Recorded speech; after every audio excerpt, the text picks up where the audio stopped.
She is ranked consistently among the most powerful women in the world. She is a leader who's astute economic stewardship. Let me please see it from my lens. Okay, go ahead.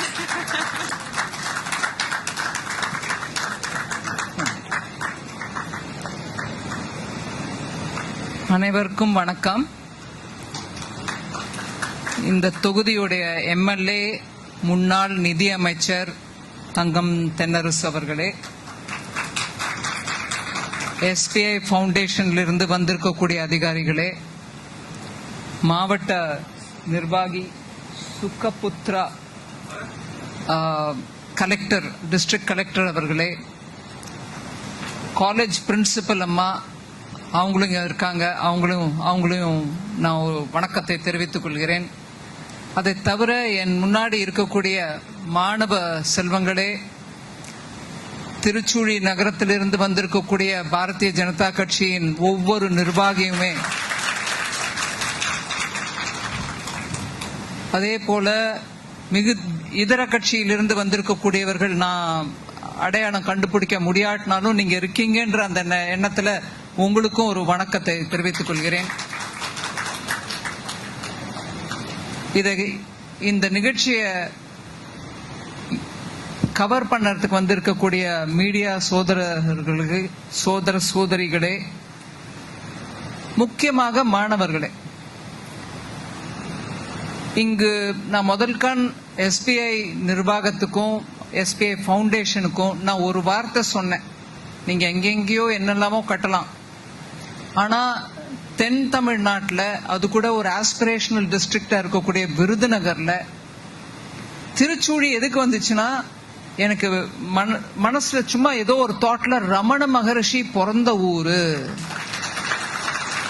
அதனால திருச்சூழி. எதேச்சியா சில விஷயங்களை பேசுறதுக்கு ஒரு முறை என்கிட்ட அப்போ நிதி அமைச்சரா இருந்த தங்கம் தென்னரசு அவர்களும் தூத்துக்குடி எம்பி அம்மா கனிமொழி அவர்களும் வந்திருந்தாங்க. இது நான் சொல்றது 24 லோக்சபா தேர்தலுக்கு முன்னாடி. அப்போ வந்திருந்த போது நான் சொன்னேன், மனசுல இப்படி தோணுது, நான் திருச்சூழியில பண்ணலான் இருக்கேன். உடனே ஐயா உடனே ரொம்ப நன்றிமா அப்படின்லாம் சொன்னாரு. இல்லைங்க, நன்றி எல்லாம் இல்லைங்க, நம்ம எல்லாரும் பண்ண வேண்டியது தானே, பண்ணலாம் அப்படின்னு. கனிமொழி அம்மாவும் சொன்னாங்க, என்ன நீங்க இங்க போய் ஏன் தொகுதி நான் கூட்டிட்டு வந்திருக்கேன், நீங்க எனக்கு தூத்துக்குடியில பண்ண மாட்டீங்களான்னு கூட கேட்டாங்க அந்த மீட்டிங்ல. எல்லா இடத்துலயும் பண்ணலாம், ஆனா அது எப்படி அந்த எண்ணம் வந்துச்சுன்றதுக்கு நான் சொல்லணும். ஒரு விதம், பிரதமர் ஐயா 2014 நரேந்திர மோடி அவர்கள் 2014 இருந்து சொல்லிட்டு வராரு. முதல்ல டாப்னு ஒரு ப்ரோக்ராம் அனௌன்ஸ் பண்ணாரு, TOP, அதாவது டு தி ஒலிம்பிக் போடியம் அப்படின்னு அதுக்கு விரிவுரை. டைரக்டா நம்ம பிள்ளைங்களுக்கு நல்ல ட்ரைனிங் கொடுத்து ஒலிம்பிக் போடியம், அதாவது 1, 2, 3 அவங்க இருந்து மெடல் வாங்கிக்குவாங்க. அந்த போடியம்க்கு நம்ம இளைஞர்களை எப்படி அனுப்பி வைக்கிறது அப்படிங்கிற ஒரு திட்டம் போட்டாங்க. அதன் மூலமா நாடு முழுவதும் ஸ்டேடியம் கட்டணும், நிறைய இடத்துல பிள்ளைங்களுக்கு வசதி பண்ணி கொடுக்கணும், அவங்க என்ன ஆட விளையாட விரும்புறாங்களோ அவங்களுக்கு அதுக்கு ஏற்பாடு பண்ணி கொடுக்கணும். சோ அது அப்படி வளர்ந்து வளர்ந்து வந்துட்டு இருக்கையில ஸ்போர்ட்ஸ் மூலம், ஸ்போர்ட் விளையாடுறதுக்கு ஃபெடரேஷன் இருக்கும், வாலிபால் ஃபெடரேஷன் இருக்கும், ஹாக்கி ஃபெடரேஷன் இருக்கும், இப்படியாக ஒவ்வொரு விளையாட்டுக்கும் ஒரு ஃபெடரேஷன். அவங்க மூலமா அவங்க எங்க அவங்க ட்ரைனிங் ஃபெசிலிட்டி கட்டி கொடுக்குறாங்களோ கட்டி கொடுக்கட்டும். இப்படியே அது வந்துட்டு இருக்கையில 2024க்கு அப்புறம் 3ஆம் முறையாக பிரதமர் மோடி அவர்கள் பிரதம மந்திரியாக வந்த பிறகு இந்த நாட்டில் காமன்வெல்த் கேம்ஸ் நம்ம திருப்பி எடுத்துட்டு வரணும். 80லயோ இப்போ காமன்வெல்த் கேம்ஸ் நடந்தது, அதுக்கப்புறம் 2010ல நடந்துச்சு. 2010ல காமன்வெல்த் கேம்ஸ்ல மெடல் ஜெயிக்கிறதுக்கு எத்தனை முயற்சி நடந்ததோ அதை விட சில கரப்ஷன்னால அந்த காமன்வெல்த் கேம்ஸ்னாலே நம்ம மனசுல ஒரு எண்ணம் வந்துச்சு, ஐயோ ஒரே ஊழல் அப்படிங்கிற மாதிரி. ஆனா அதெல்லாம் தவிர்த்துட்டு காமன்வெல்த் கேம்ஸ் திருப்பி நம்ம நாட்டில் வரணும். ஆனா அதுக்கு ஏற்பாடாக, முன்னேற்பாடாக பிள்ளைகளுக்கு வசதி பண்ணி கொடுங்க, அவங்களும் நல்ல ட்ரெயின் பண்ணி அதுக்கு குவாலிஃபை ஆவாங்க. இதற்கும் மிஞ்சி ஒலிம்பிக்ஸ் பாரத தேசத்துல எடுத்துட்டு வரணும், அதுக்கு முயற்சி ஆரம்பிப்போம். 2036 நடக்கக்கூடிய ஒலிம்பிக்கு இப்பவே நம்ம அப்ளிகேஷன் போடணும் அப்படிங்கிற முயற்சியை மோடி ஐயா எடுத்தார். இதை தவிர இதெல்லாம் ஸ்டேடியம் கட்டி கொடுக்கறதுலாம் இருக்கட்டும், பட் கேலோ இந்தியா, அதாவது இந்தியாவே விளையாடு அப்படிங்கிற ஒரு திட்டத்தை எடுத்துட்டு வந்து அதன் மூலமாக ஒவ்வொரு மாவட்டத்திலையும் ஒவ்வொரு எம்பி மூலமா சொன்னாங்க, நீங்க போய் அங்க நல்ல ஒரு சான்சத் கேல் கும்பு நடத்துங்க அப்படின்னாரு. அதாவது இப்ப வரப்போகுது மகாமகம், அத வடக்க நாட்டுல கும்பமேளா அப்படின்னு கொண்டாடுறாங்க. அது கங்கையில கும்பமேளா, பிரயாக்ராஜ்ல, இல்ல நாசிக்ல கோதாவரி புஷ்கராலு, அதே புஷ்கரம் ஆந்திரால, அப்படியாக பெரிய பெரிய உற்சவம் மாதிரி அது ஒரு நம்ம ஊர்ல இருக்கக்கூடிய ஒரு திருவிழா மாதிரி கொண்டாடுறோம். அதே சான்சத் கேல் கும்ப் அப்படின்னு பிரதம மந்திரி சொன்னார். நீங்க ஒவ்வொரு எம்பியும் உங்க பாராளுமன்ற தொகுதியில பிள்ளைகளுக்கு விளையாட்டுக்கு ஒரு ஃபெஸ்டிவல் மாதிரி கொண்டாடுங்க, திருவிழா மாதிரி கொண்டாடுங்க. அதுல எல்லா விதமான விளையாட்டும் இருக்கும். கபடி இருக்கும், ட்ராக் அண்ட் ஃபீல்ட்ல ஓடுற நிகழ்ச்சிகள் இருக்கும், ஜாவலின் இருக்கும், த்ரோ பால் இருக்கும், எல்லாம் இருக்கும். அதுல நீங்க அவங்களுக்கு பரிசளிங்க அப்படின்னு அது நிறைய எம்பிஸ் நடத்தினாங்க. அவங்க தொகுதியில் நடத்திட்டாங்க. தமிழ்நாட்டுல எனக்கு பிஜேபி மூலமா இருக்கக்கூடிய எம்பி இல்லாதனால எத்தனை எம்பி இங்க பண்ணாங்கன்னு நம்மளுக்கு தெரியாது. எதிர்கட்சி எம்பிகளுக்கு அது பெரிய முதல் பிரதம மந்திரி சொன்னார்னா என்ன, நம்ம ஒண்ணும் பண்ண தேவையில்லை அப்படின்னு விட்டுடுவாங்க. அவங்கள நான் தப்பும் சொல்ல. ஆனா பிள்ளைகளுக்கு விளையாட்டுக்கு இவ்வளவு முக்கியத்துவம் நிலைநிறுத்தி எடுத்துட்டு வந்து அவங்களுக்கு இத்தனை விதமா நீங்க அவங்கள விளையாட வைங்க அப்படின்னு பிரதமர் முயற்சி எடுக்கிறார். இப்ப நான் இங்க எம்பி இல்ல, நான் இங்க வந்து தமிழ்நாட்டுல சான்சத் கேல் கும்ப் நடத்த முடியாதுன்னா நடத்துறதுக்கு முயற்சி பண்ணாலும் அது பெரிய எடுப்பா இருக்குது. ஆளும் கட்சியோ இல்ல எதிர்கட்சியோ இங்க இருக்கிறவங்களுக்கு அதுல சரி இந்தமா ஏதோ பண்றாங்க அப்படிங்கிற மாதிரி இருக்குமே தவிர எண்ணம் இளைஞர்களுக்கு அந்த வாய்ப்பு அளிப்பது, அது இந்த கட்சி ஆட்சியில இருக்கா அந்த கட்சியில ஆட்சியில இருக்கான்னு பார்க்காம இளைஞர்களுக்கு வாய்ப்பு கொடுக்கணும்ன்றது. சரி, கேல் கும்பு நடத்தாட்டியும் அட்லீஸ்ட் மாணவர்களுக்கு அந்த வசதியை பண்ணி கொடுக்கணும் அப்படின்ற அந்த எண்ணத்துலதான் விருதுநகர் ஆஸ்பிரேஷனல் டிஸ்ட்ரிக்ட். இங்க எலக்ட்ரிசிட்டி எல்லா வீட்டுக்கும் வரணும், தண்ணி எல்லா வீட்டுக்கும் போகணும், ஜல் ஜீவன் மிஷன் மூலமாக எல்லாருக்கும் ஹாஸ்பிட்டல் வசதி இருக்கணும், ஹெல்த் பேராமீட்டர்ஸ் நல்லா இருக்கான்னு பார்க்கணும், பெண்கள் கர்ப்பவதி பெண்கள் ஹாஸ்பிட்டல்ல போய் அவங்க டெலிவரி பண்ண பிறகு அவங்களுக்கு கிடைக்கக்கூடிய சத்துணவு கிடைக்கணும். இப்படியாக எல்லா விதத்திலையும் விருதுநகரை முன்னேற்றி எடுத்துட்டு வரணும் அப்படிங்கிற அந்த முயற்சி மாவட்ட ஆட்சியாளருக்கு தெரியும், நடக்குது. நானே 2 முறை வந்து இதுக்கு முன்னாடி 17, 18, 19 வந்து ரிவ்யூ கூட பண்ணிருக்கிறேன். பட் எனக்கு தோணுச்சு இந்த ஸ்போர்ட்ஸ்ல இந்த ஆஸ்பிரேஷனல் டிஸ்ட்ரிக்ட்ல பெரிய எஃபர்ட் ஒன்றும் எடுத்த மாதிரி தோணலையேன்னு எனக்கு மனசுல பட்டுச்சு.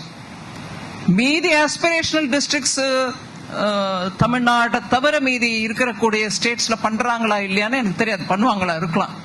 பட் இங்க ஆஸ்பிரேஷனல் டிஸ்ட்ரிக்ட்ல ஸ்போர்ட்ஸுக்கு முக்கியத்துவம் கிடைக்குதா இல்லையான்ற பிரச்சனை, அந்த கேள்வியை மனசுல வந்த போது இந்த யோஜனை வந்துச்சு. ஏன் நம்ம ஒரு பின்தங்கிய அப்படின்னு சொல்லக்கூடிய, ஆனா அது ஆஸ்பிரேஷன் நம்ம சொல்றோம், அதுல இருக்கக்கூடிய ஒரு பிளாக் எடுத்துக்கிட்டு அங்க நம்ம பண்ண முடியாதா அப்படின்ற அந்த யோஜனையில தான் நான் எஸ்பிஐ கிட்ட சொன்னேன், நீங்க நல்ல ஒரு காலேஜ்ல கம்ப்ளீட்டா ஒரு ஸ்டேடியம் மாதிரி பண்ணி கொடுங்க. அதுல ஜிம்னேஷியமும் இருக்கட்டும், விளையாடுறதுக்கு வாலிபாலோ த்ரோ பாலோ இப்ப பிக்கிள் பால் ஒலிம்பிக் லெவல்ல இல்லைனாலுமே அந்த லெவல்ல இருக்கக்கூடிய கேம்க்கு ஒரு டர்ஃப் கிரியேட் பண்ணி கொடுங்க அப்படின்னு நான் சொன்னதுக்கு உடனடியா ஒத்துக்கிட்டு டிஸ்ட்ரிக்ட் அட்மினிஸ்ட்ரேஷனும் முழுமையாக ஒத்துழைச்சு, அதுல 1-2 தரம் நம்மளுக்கு ஏதோ ஒரு இஷ்யூ வந்த போது கூட ஃபைனான்ஸ் மினிஸ்டர் ஐயா அப்ப ஃபைனான்ஸ் மினிஸ்டர் இருந்த போது அவரும் உடனே தலையிட்டு இல்லைங்க அதை சரி பண்ணி கொடுங்கன்னு சொல்லி அவர் மூலமாவும் உதவி கிடைச்சு இந்த ஸ்போர்ட்ஸ் காம்ப்ளெக்ஸ் கிட்டத்தட்ட 1 வருஷமா ரெடி ஆகி இனாகரேட் பண்ணணும்னு சொல்லிட்டு இருந்தாங்க. நான் அரசியல் கட்சியை சேர்ந்திருந்தாலும் எலெக்ஷன் சமயத்தில் இதை நான் இனாகரேட் பண்ணி தங்கம் தென்னரசு சாருக்கு ஒத்துழைச்சிட்டேனோ என்னவோ அப்படின்னு இந்த ஊர்ல இருக்கக்கூடிய பிள்ளைங்களுக்கு ஒத்துழைச்சிட்டேன்ற அந்த கணத்துல நான் வரதுக்கு ரெடியா இருக்கேங்க. எலெக்ஷன் ஆகட்டும். எனக்கு திருச்சூழி விருதுநகர் மாவட்டத்தில் இருக்கக்கூடிய பிள்ளைகளுக்கு நல்ல வசதி செஞ்சு கொடுக்கணும்ன்ற அந்த எண்ணத்துல நான் ஆரம்பிச்சேன். இந்த கட்சி அந்த கட்சின்னு இல்ல. ஆனா மோடி கட்சி எப்பொழுதுமே விளையாட்டுக்கு முன்னிலைப்படுத்தி அதற்கு முயற்சி எடுங்கான்னு எங்களுக்கு ஒரு டைரக்ஷன் கொடுத்தாரு, ஒரு கைடன்ஸ் கொடுத்தாருன்றதுனால நான் இங்க இருக்கேன். இங்க வந்து இந்த வசதியை கிரியேட் பண்ணேன். அதை நான் என்னைக்கும் மறக்க முடியாது, என்னைக்கும் சொல்லாமலும் இருக்க மாட்டேன். அதனால இங்க இருக்கக்கூடிய பாரத நாட்டுல எந்த ஒரு பகுதியும் பின்தங்கி இருக்கக்கூடாதுன்றதுதான் பிரதமர் ஐயாவோட நோக்கம். அதுல முக்கியமா கொஞ்சம் பின்னடைவு அடைஞ்ச சில மாவட்டங்களை இன்னைக்கு ஆஸ்பிரேஷனல் மாவட்டங்கள் நம்ம சொல்லக்கூடிய மாவட்டங்கள்ல இன்னும் அதிகமா நீங்க முயற்சி பண்ணணும் அப்படின்னு எம்பிஸ்க்கு சொல்லுவார் அவர். அந்த முறையில தான் நான் இங்க வந்திருக்கிறேன். இன்னைக்கு இந்த வசதியை செஞ்சு கொடுத்த எஸ்பிஐக்கு நன்றி தெரிவிக்கிறேன். ஆனா நன்றியோட இருக்காது இந்த விஷயம். எப்பொழுதுமே நான் நார்த் கர்நாடகால ப்ராஜெக்ட்ஸ் பண்ணிருக்கேன் நிறைய, அங்க எம்பின்றதுனால. ஒரு விஷயம் நான் தைரியமா இங்க முன்னாடி சொல்ல விரும்புறேன். ஒரு வசதியை கிரியேட் பண்ணிடலாம், உருவாக்கிடலாம். ஒரு ஸ்போர்ட்ஸ் ஸ்டேடியம் உருவாக்கிடலாம். அது ஒரு காலேஜ்ல இருக்கலாம். அதை விரும்பி நிறைய பிள்ளைகள் வந்து ஆடணும், நாங்க கத்துக்கணும்னு வரோம் அப்படின்னு வரலாம். ஆனா அது மெயின்டெனன்ஸ் இல்லைன்னா கிராஜுவலா அது தன்னுடைய அந்த சிறப்பான நிலையை இழந்துடும். அந்த மெயின்டெனன்ஸ் கூட நான் வரணுமா, இல்ல ஐயா வரணுமா, இல்ல எஸ்பிஐ வரணுமா? ஒண்ணு உருவாக்கி கையில கொடுத்துட்டோம். இந்த காலேஜ், இந்த டிஸ்ட்ரிக்ட் அட்மினிஸ்ட்ரேஷன், பிள்ளைகள் நீங்க எல்லாரும் முழுமையா எப்படி விளையாடுறதுக்கு ஆசையா வரீங்களோ அதே மாதிரி இதோட மெயின்டெனன்ஸ் எப்படி இருக்கு? நம்ம விளையாடி முடிச்சிட்டு போன பிறகு சுவிட்ச் ஆஃப் பண்றோமா? கரண்ட் இல்லாம, கரண்ட்டுக்கு சேதம் இல்லாம சுவிட்ச் நிறுத்திடுறோமா? அந்த விளையாட்டுக்கு இருக்கக்கூடிய சாதனங்கள், பாலோ நெட்டோ, அதை ஒரு இடத்துல பக்குவமா சரியா வைக்கிறோமா? கோச்சு கிட்ட சொல்லிட்டு போறோமா? இல்ல இங்க விளையாடுற வரேன்ட்டு அதுக்கப்புறம் இங்க இருந்து கோச்சு கிட்ட சொல்லாம வெளியில போயிட்டீங்கன்னா உங்க வீட்டுல இருக்கிறவங்களும் சரி, உங்க காலேஜில் இருக்கிறவங்களும் சரி, ஐயோ பிள்ளைங்க எங்க போயிட்டாங்க, வந்தாங்க நினைச்சேனே காணமே. பொறுப்போட நம்ம ஒவ்வொருத்தரும் இந்த வசதியை உபயோகமும் படுத்தணும். நம்மளுக்கு அப்புறமும் வரக்கூடிய காலேஜ் மாணவர்களுக்கு இது உகந்த இடமா இருக்கணும்ன்றதுக்கு மெயின்டெனன்ஸும் நீங்க பண்ணணும். மெயின்டெனன்ஸ்னா உங்களை வந்து டெய்லி அதை ஒட்டடை அடிச்சு மெயின்டைன் பண்ண அந்த சென்ஸ்ல சொல்ல, நீங்க உபயோகிக்கக்கூடிய ஒவ்வொரு கருவியையும் கூட சரியான இடத்துல வச்சுட்டு போங்க. வந்த உடனே அதை சரியான இடத்துல இருந்து எடுத்து உபயோகிச்சுட்டு அதுக்கப்புறம் கரண்ட் ஆஃப் பண்ணுங்க, கதவை மூடுங்க, நல்லபடியா மெயின்டெனன்ஸ் பண்ணுங்க. அந்த அளவுக்கு மாணவர்கள் மெயின்டைன் பண்ணணும். அதே மாதிரி கோச் இன்ட்ரெஸ்ட் எடுத்துக்கணும், சிஸ்டமேட்டிக்கா கத்து கொடுக்கணும். அதோட இல்லாம மாவட்ட ரீதியா இருக்கக்கூடிய காம்படிஷன்ல பங்கேற்கிறதுக்கான வாய்ப்பு கொடுக்கணும். இங்கிருந்து உங்க டீம் நேஷனல் டீமுக்கு போகணும். இப்படி நல்ல பெரிய அளவுல பிளான் பண்ணாதான் மெயின்டெனன்ஸும் நல்லா இருக்கும். அதனால நான் இந்த காலேஜ் அட்மினிஸ்ட்ரேஷனை ஒரு விண்ணப்பம் வைக்கிறேன். நீங்க கொஞ்சம் பொறுப்போட இந்த இன்ஸ்டிடியூஷன் நல்லபடியா பயன்படுத்திக்கங்க. நம்ம மாணவர்கள் எல்லாருக்கும் அது உபயோகமா இருக்கணும். திருச்சூழினா ஸ்போர்ட்ஸ் அப்படிங்கிற அந்த அளவுக்கு உயரணும். திருச்சூழினா ரமணர் நாங்க நினைக்கிறோம், நிறைய பேர் நினைக்கிறாங்க. இன்டர்நேஷனல்ல இருந்து வராங்க எல்லாரும். அவர் சொன்ன என்ன, அவரோட மனசுல இருந்தது என்ன, எப்படி எடுத்து சொன்னார். இன்னைக்கு தேதி வரைக்கும் ரமணரை அவரோட சொல்லிக் கொடுத்த சிந்தனைகளை யாரும் மறுக்கிறதுக்கு இல்லை. அப்பேற்பட்ட பெரிய மகான் பிறந்த ஊரு. நான் இளைஞர்களுக்கு சொல்றேன், நீங்க ரமணர் கிட்டே இருந்து கத்துக்கிறீங்களோ இல்லையோ நான் அதை பத்தி பேசல. ஆனா ரமணருக்கு பேர் போன இந்த இடம் ஸ்போர்ட்ஸ்க்கு பேர் போன அளவுக்கு நீங்க எல்லாரும் சேர்ந்து சாம்பியன்ஸ் உருவாக்குங்க. பெரிய சாம்பியன்ஸ் வரணும். இங்க இருந்து ஒலிம்பிக்ல பங்கேற்கணும், அதுல பெரிய மெடல் வரணும்.